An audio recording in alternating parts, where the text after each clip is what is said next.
Hello दोस्तों, साहित्य सृजन में आप सभी का बहुत बहुत स्वागत है। आज हम कुमाऊं विश्वविद्यालय के पीएचडी के एंट्रेंस एग्जामिनेशन के जो हिंदी का पेपर था उसे हल करने वाले हैं। आज हम प्रश्न संख्या 21 से 40 तक बात करेंगे। इससे पहले के वीडियो में हमने प्रश्न संख्या 1 से लेकर 20 तक के प्रश्नों को हल किया था। तो चलिए आगे बढ़ते हैं 21वें प्रश्न की ओर, जो कि अपभ्रंश भाषा का एक दो पंक्तियां हैं जिनमें लिखा है कई रायस्य विजय शेष यज्ञ वित्थारियो चशो भुवणे तिहुयण संयभुणा पोमचरियुम शेषेण निशेषो। प्रस्तुत पंक्तियां किस रचना की हैं? ये आदिकाल की रचनाएं हैं जिनमें पूछा गया है कि यह रचना किसकी है? करकंडचर्यु, महापुराण, पौमचर्यु या फिर जम्बूसामी चर्यु। तो इनमें से हमारा जो सही उत्तर होने वाला है वह है हमारा ऑप्शन नंबर सी, यानी पयमचर्यु। 22वां प्रश्न हमारा है निम्नलिखित रचनाओं का काल क्रमानुसार सही अनुक्रम है। तो हम सीधे सही ऑप्शन की बात करेंगे। इसमें हमारा सही उत्तर है ऑप्शन नंबर बी, यानी ऑप्शन नंबर बी में क्या क्या है? वर्ण रत्नाकर, राउरवेल, कुवलय माला कथा और उक्ति व्यक्ति प्रकरण। तो आप ध्यान से इसे पॉज करके देख सकते हैं। प्रश्न संख्या 23 है निम्नलिखित सूचियों को सुमेलित कीजिए। इसमें भी हम आपको बता देते हैं कि जो कूट बी है वह हमारा सही उत्तर है। अब बी में क्या क्या है, कैसे कैसे है, वो मैं आपको बता देती हूँ एक बार दोनों को फिर से। जैसे कि पहला हमारा भविष्य कथा है, इसके लेखक होंगे धनपाल। दूसरा परमार्थ प्रकाश है, इसके लेखक जो हैं हमारे वो हैं जोइंदू। उसके बाद सी नंबर पे है पाहुण दोहा, इसके हैं मुनीराम सिंह।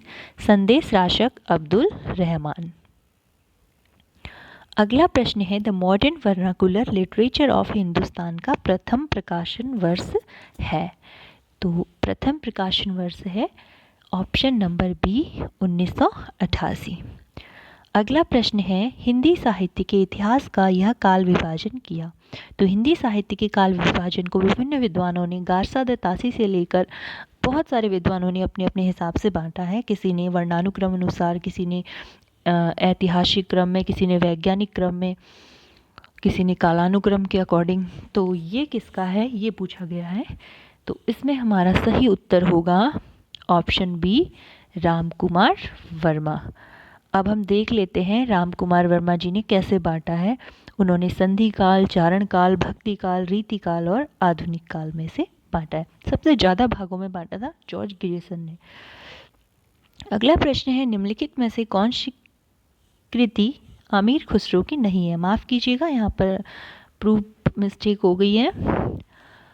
तो ऑप्शन हमारे पास 4 हैं तुगलकनामा, आईने सिकंदरी, तारीख़ फिरोज़शाही और तारीख़ इलाही, जिसमें सही हमारा उत्तर होगा तारीख़ फिरोज़शाही, क्योंकि यह रचना अमीर खुसरो की नहीं है।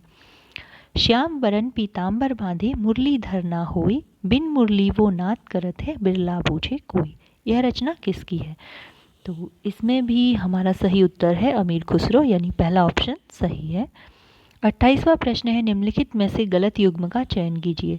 हिंदी साहित्य की भूमिका बिल्कुल सही है, हजारी प्रसाद द्विवेदी जी की रचना है। इतिहास एवं साहित्य दृष्टि मैनेजर पांडे, यह भी बिल्कुल सही है। तीसरा है राजस्थानी साहित्य की रूपरेखा, यह गलत है, यानी तीसरा वाला ऑप्शन हमारा इसमें गलत है, क्योंकि टीकम सिंह तोमर जी जो हैं इनकी रचना मैं आपको बताती हूँ, इनकी रचना राजस्थान के इतिहास से जुड़ी हुई नहीं है, बल्कि मोतीलाल मैनारिया जो हैं उनकी यह रचना है राजस्थानी साहित्य की रूपरेखा। और उनका एक और महत्वपूर्ण पुस्तक है राजस्थानी भाषा और साहित्य।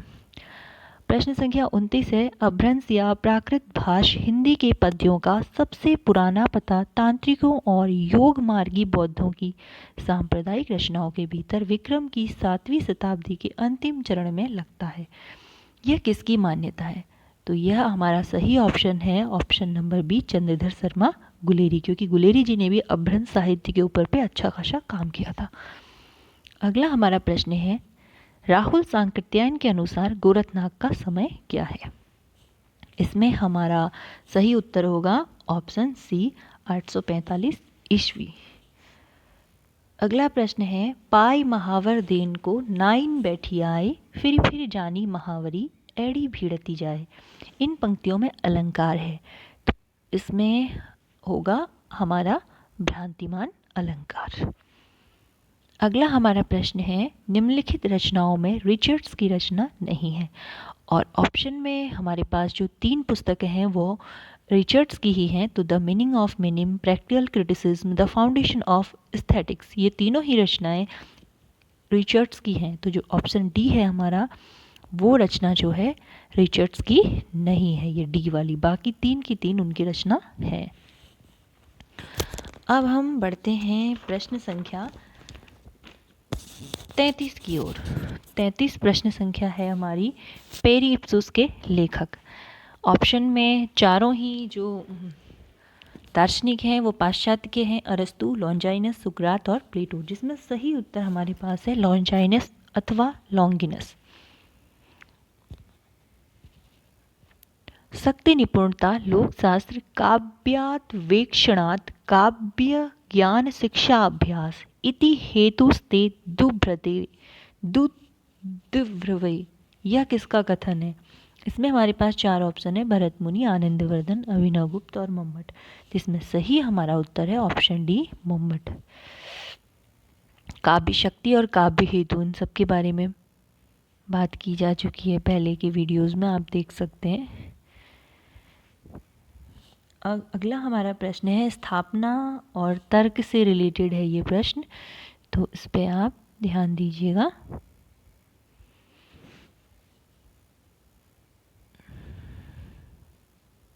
स्थापना है हमारी, काव्य भाषा को सरल होना चाहिए, सहज होना चाहिए और उसे वैचित्र्य, वक्रता, अलंकार आदि के आडंबर से मुक्त होना चाहिए। तर्क जो है, तर्क ये कहता है कि अलंकार, उक्ति, वैचित्र्य का प्रयोग श्रेष्ठ कवि ही कर सकता है। ध्यान देंगे इसमें, ये थोड़ा सा महत्वपूर्ण भी है। और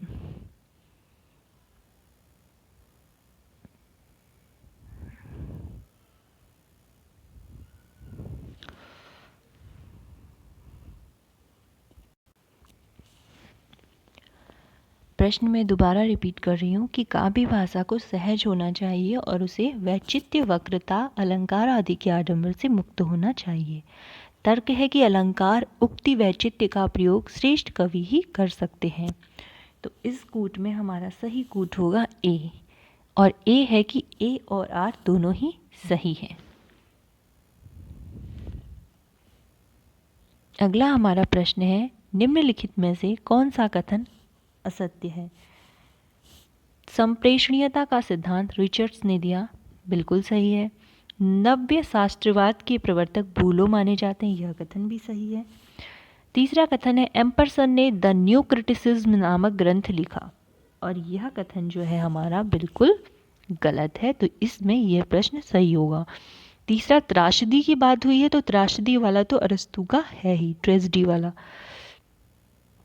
37 प्रश्न है हमारा, निम्नलिखित रचनाओं और रचनाकारों को सुमेलित कीजिए, जिसमें हमारे पास ऑप्शन में है अलंकार पंचाशिका, रस रहस्य, साहित्य दर्पण, रस सारांश। तो मैं आपको सीधे पहले उत्तर बता देती हूँ कूट के हिसाब से। सही उत्तर होगा हमारा ए, जिसमें 3, 2, 4, 1 आएगा।